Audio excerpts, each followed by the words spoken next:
Good morning, Auroville. This is Abhijit with you again, broadcasting live from Auroville Radio. And I'm back with my series on exploring education in arts, animation, and filmmaking. Today I'm picking a topic in animation. And today's topic is animation, the birth of an art form. In today's topic, I'll be exploring a few series of events that led to the birth of this beautiful art form.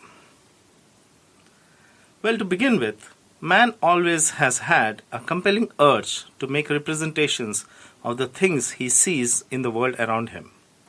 As he looks at the creatures that share his daily activities, he first tries to draw or sculpt or mold their form in recognizable fashion. Then, when he becomes more skillful, he attempts to capture something of a creature's movements. A look, a leap, a struggle. And ultimately, he seeks to portray the very spirit of his subject. For some reason, man feels the need to create something of his own that appears to be living, that has an inner strength, a vitality, a separate identity, something that speaks out with authority, a creation that gives the illusion of life. 25,000 years ago, in the caves of southwestern Europe, Cro-Magnon men made astounding drawings of the animals he hunted. His representations are not only accurate and beautifully drawn, but many seem to have an inner life combined with a suggestion of movement. Since that time, we have been inundated with artists' attempts to shape something in clay or stone or paint that has a life of its own. Certain artists have achieved marvelous results, sculptures that are bursting with energy, paintings that speak with inner strength and forces, carvings and drawings and prints that have captured a living moment in time. But none can do more than suggest what just happened or what will happen after that particular moment has passed. Yet, through all the centuries, artists continued to search for a medium of expression that would permit them to capture the elusive spark of life. And in the late 1800s, new inventions seemed at last to make this possible. Along with improvements in the motion picture camera and the development of a roll film capable of surviving the harsh mechanisms of projecting its images, a new art form was born: animation. By making sequential drawings of a continuing action and projecting their photographs onto a screen at a constant rate, an artist now could create all the movement and inner life he was capable of. An artist could represent the actual figure if he chose, meticulously capturing its movements and actions. Or he could caricaturize it, satirize it, ridicule it. And he was not limited to mere actions. He could show emotions, feelings, even innermost fears. He could give reality to the dreams of the visionary. He could create a character on the screen that not only appeared to be living but thinking and making decisions all by himself. Most of all, to everyone's surprise, this new art of animation had the power to make the audience actually feel the emotions of a cartoon figure. What an amazing art form! It is astonishing that so few professionals have investigated its possibilities. For where else does the artist have such opportunities of self-expression? There is a new excitement to the familiar elements of drawing and design when they are shown heroic size on a large screen. But more than that, the addition of movement opens the way to almost unlimited new relationships in all areas, and the wonders continue on into color. Even the brightest pigments on a painting can reflect back to the viewer only a limited amount of light. Their apparent brightness is relative to itself, a range from dark to light of about 20 to 1. But with the light intensity of the projection lamp and a highly reflective screen, this brightness factor increases to an exciting 200 to 1, 10 times as great. Just as the stained glass window had brought dazzling brilliance after centuries of relatively dull frescoes, the introduction of light behind the film made whole new ranges of color available to the artist. Add to this the potential of building color relationships in the sequence for stronger emotional response, and the artist has before him an incredible medium of self-expression. But rewarding as animation is, it is also extremely difficult. Still, once an artist sees his drawings come to life on the screen, he will never again be quite satisfied with any other type of expression. The unique challenge of this art form was aptly described by Vladimir Taitla, also known as Bill Taitla, first animator to bring true emotions to the cartoon screen. And I'm quoting here. It was mentioned that the possibilities of animation are infinite. It is also that, and yet very simple. But try and do it. There isn't a thing you can't do in it as far as composition is concerned. There isn't a caricaturist in the country who has as much liberty as an animator here of twisting and weaving his lines in and out. But I can't tell you how to do it. I wish I could. End of quote. Bill was speaking to a group of young animators who had been asking how he achieved his wonderful results on the screen. He answered simply, begin quote, "To me, it's just as much a mystery as ever before. Sometimes I get it, sometimes I don't. I wish I knew. Then I'd do it more often. The problem is not a single track one. Animation is not just timing or just a well-known character, it is a sum of all the factors named.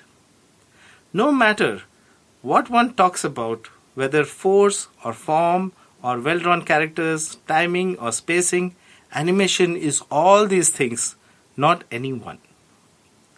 What you as an animator are interested in is conveying a certain feeling you have at that particular time.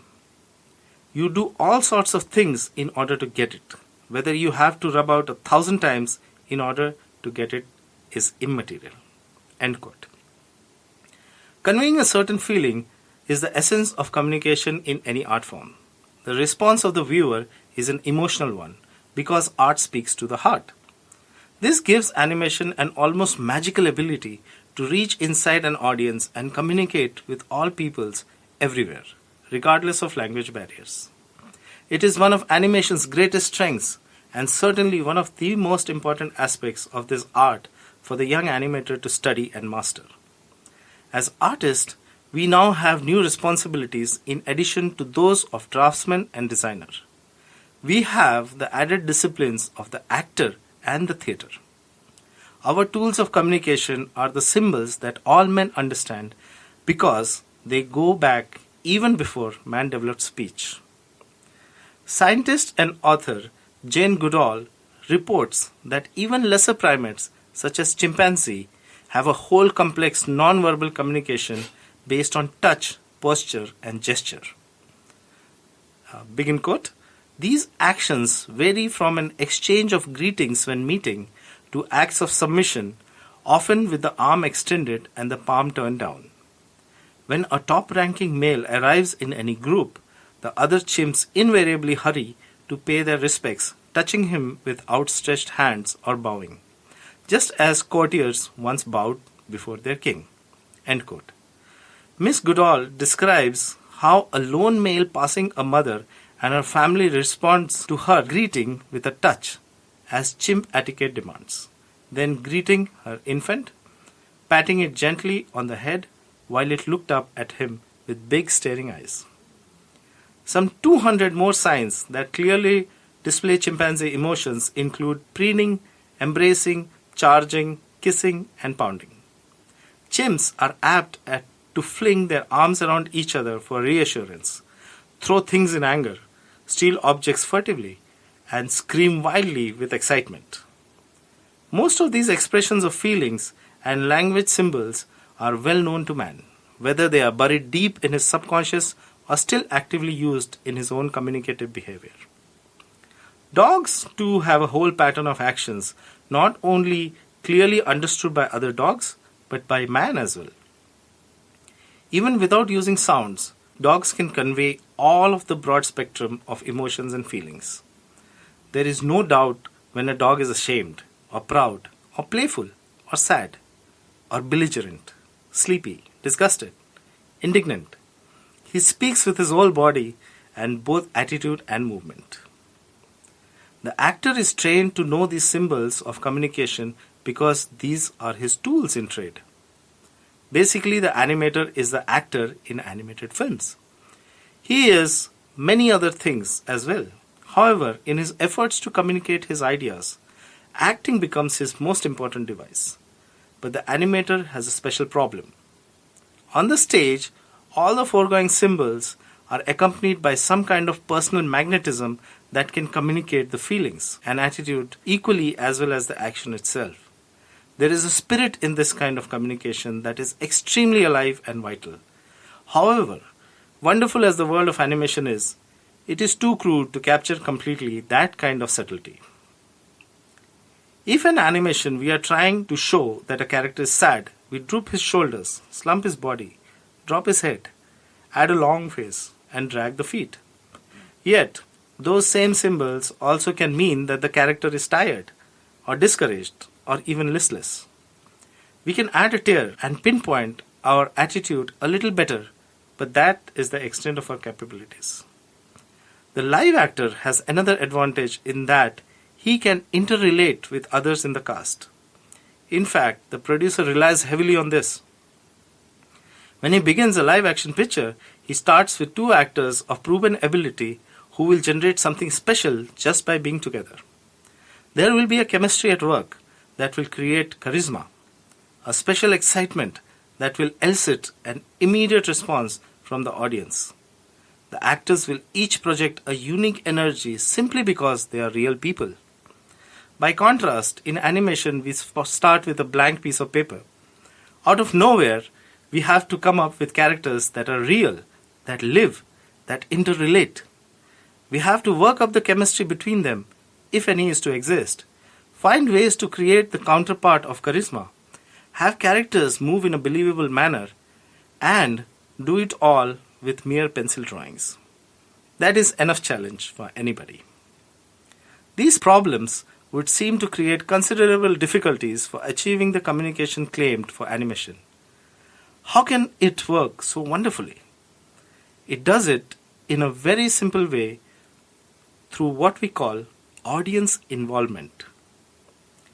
In our own lives, we find that as we get to know people, we share their experiences, we sympathize, we empathize, we enjoy. If we love them, we become deeply concerned about their well-being, we become involved in their lives. We involve the audience in our films the same way. We start with something they know or like.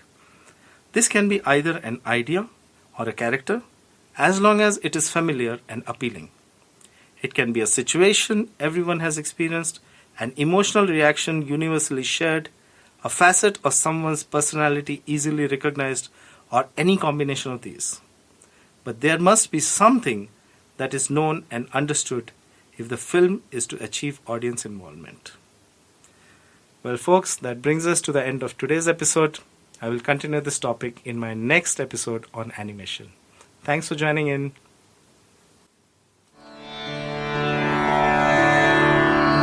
This is Auroville Radio, voices from the city of Dawn.